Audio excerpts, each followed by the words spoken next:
I'm very excited about this piece, and I can honestly say I'm more excited about my role in presenting this than when I received my Distinguished Eagle Scout Award. And I got to contain my emotionalism a little bit here. But, as we talk about the Trail to Eagle and the road it takes young men down, it's a perfect time to recognize an individual for a mark he has made on society. The National Eagle Scout Association's Outstanding Eagle Scout Award is a prestigious recognition granted by a local council's National Eagle Scout Association Committee to Eagle Scouts who have demonstrated outstanding achievement at the local, state, or regional level. The NESA Outstanding Eagle Scout Award recognizes Eagle Scouts whose efforts have made a positive impact close to home. Please join me in recognizing this year's honoree, Terence Robinson, Sr. And Terence, would you please, and your family, join me on the stage here, please.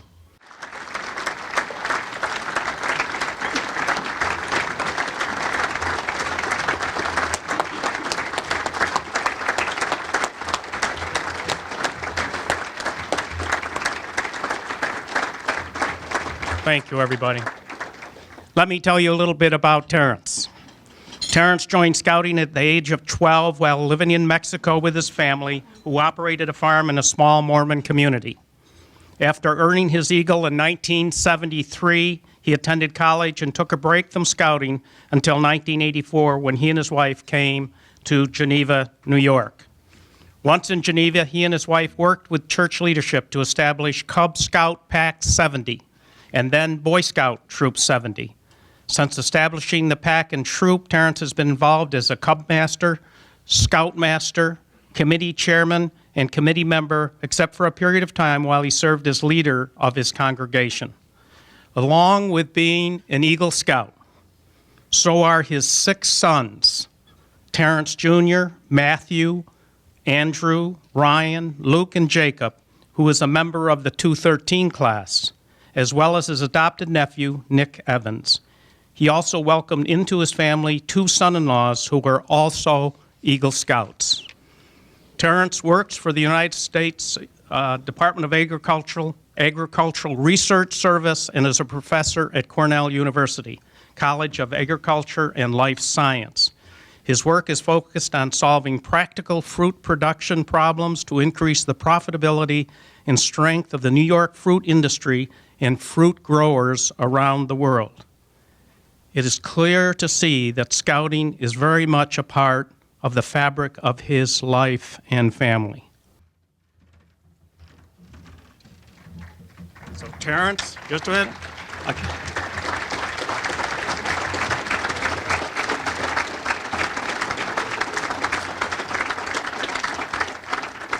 Terence, we are honored to present you with the National Association of Eagle Scouts Outstanding Eagle Scout Award for a lifetime of achievements for the betterment of others and for the community. Ladies and gentlemen, Terence Robinson.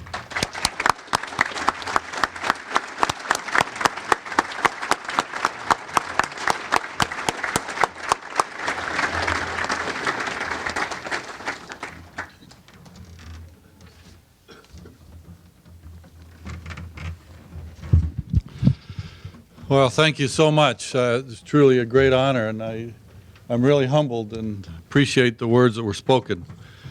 I'm just the average scouter, but I do love scouting. And I think about the years that I've been involved in scouting, both as a young man and as an adult leader, and they're just great, great memories that I have. I see my good friend Gordon Dickens here. He and I had some great trips together. We were never a rich enough troop to actually go to the National Jamboree. I was a paid member, but we went several times on the free day when you can just walk in and look around. So we had some great trips, and I just appreciate so much his work with me over the years. I first would like to acknowledge my wife, Charlotte. She and I moved to New York in 1984 to take a job at Cornell University, and our local congregation didn't have a scout troop, and I love scouting. And I had boys coming up and we set our mind to trying to get scouting going in our congregation, and we did, with the pack first and then the troop. And then over the years, as we've worked with each boy in that troop, and particularly my own sons, it's been my wife who's been the driving force behind those 6 sons getting to be an Eagle Scout, with our last son just 2 weeks ago having his Eagle Court of Honor. Fortunately, he had to go back to school in Utah, so he couldn't come tonight. But the things that she did, I guess only the mothers in the room know, to convince and cajole and to push your boy into that last hurdle to get their Eagle Scout. Some of them on like the day before their 18th birthday. And she has just been fabulous, and I acknowledge her. Not only did she do that for our own natural-born 6 children, but our adopted nephew, and then sort of our adopted neighbor boy. So she has 8 Eagles to her credit. So Charlotte, thank you.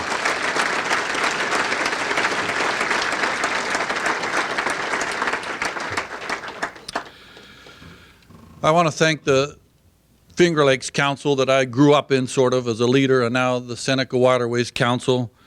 We in Finger Lakes were sort of the younger brother to the old Otisiana Council, but we had a great council.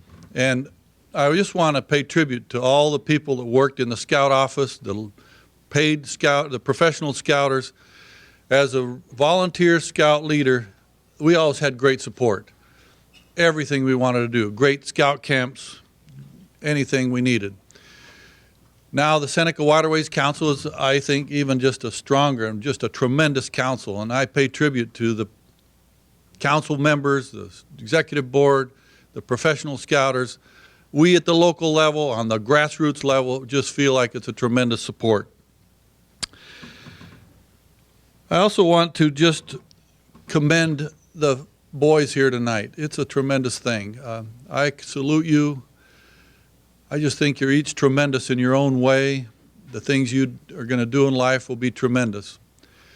But I hope that you'll remember your experience, and I'll recount what I think is your experience from my own.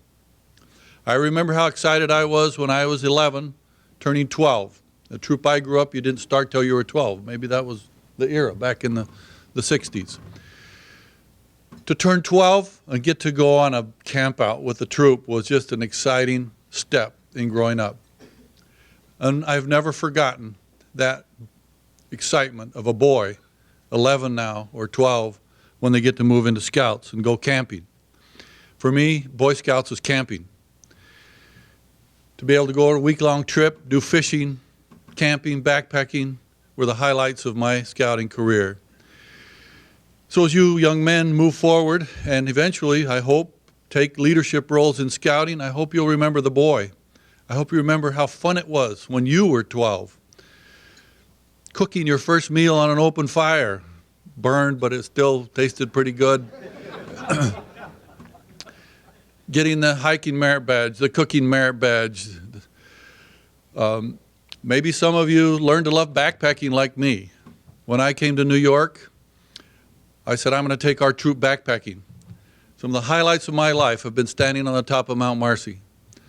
It's been my goal to have every one of my 6 boys stand on the top of Mount Marcy with me, and we did it. The last one just a couple of years ago, as I'm approaching 60, was a little tougher than earlier years. My boy asked me tonight if I got one more trip in me to the top of Marcy. I think I do. I hope that as you go forward and you serve in your scout troops, you, particularly you young men, you'll do fun stuff with the boys. Backpacking is just a great thing. When we're out backpacking, nobody's around, no cell phones, nothing. And you sit around the campfire at night, you can teach great moral principles to those boys that you'll work with in the future.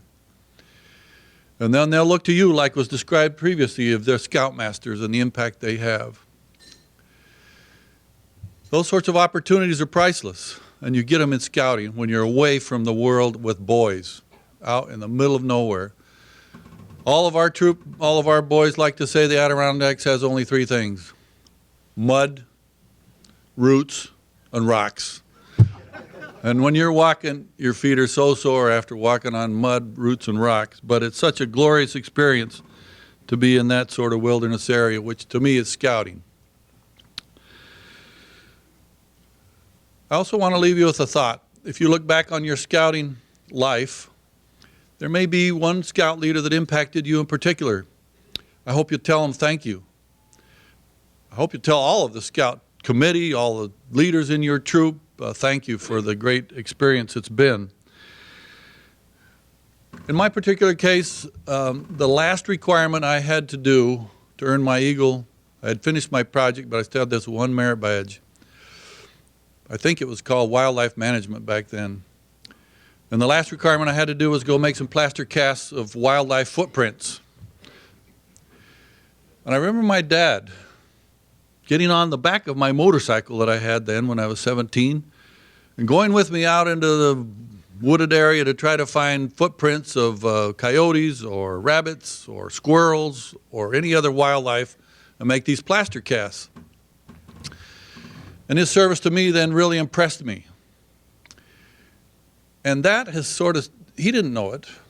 I didn't have many more time with my father because he passed away prematurely in a car accident, but he never knew that that little act of service had a big impact on me.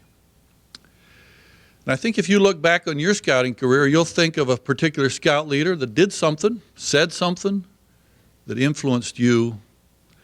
And as you move forward in your scouting career and serve other young boys, try to do that. Try to do something. Look out for the boy that's not doing very well in the troop. On a camp out, just talk over at the campfire with some interesting things that you could teach. In future years, there'll be some boy who will stand up and say, I remember that scout leader. That's what scouting's all about. I've been a scout since I was age 12.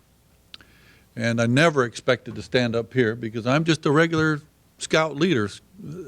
Likes to be at the front line, lowest level in scouting where you're with the boys. So to me, it's a great honor to stand up here today, but I hope that what you get from my experience is that being with the boys, helping the boy, serving in that capacity is richly rewarding and it's really beneficial. I look to you boys to do that in the future. Maybe in this area, maybe not in this area. Wherever you move, there's a scout troop. Just go walk right in, say hi. I want to be involved. And if you do that, I think that you'll be able to have just this great experience that I've had as an adult scouter over the last 30 years that I've lived in New York State. I thank those who I've been able to work with, both in our local troop and in the council and the district and in our bigger LDS church group we have here in Rochester. It's been a tremendous joy and a privilege. And to be here tonight with you is really an honor. And I thank you so much for this great honor, and have a good evening.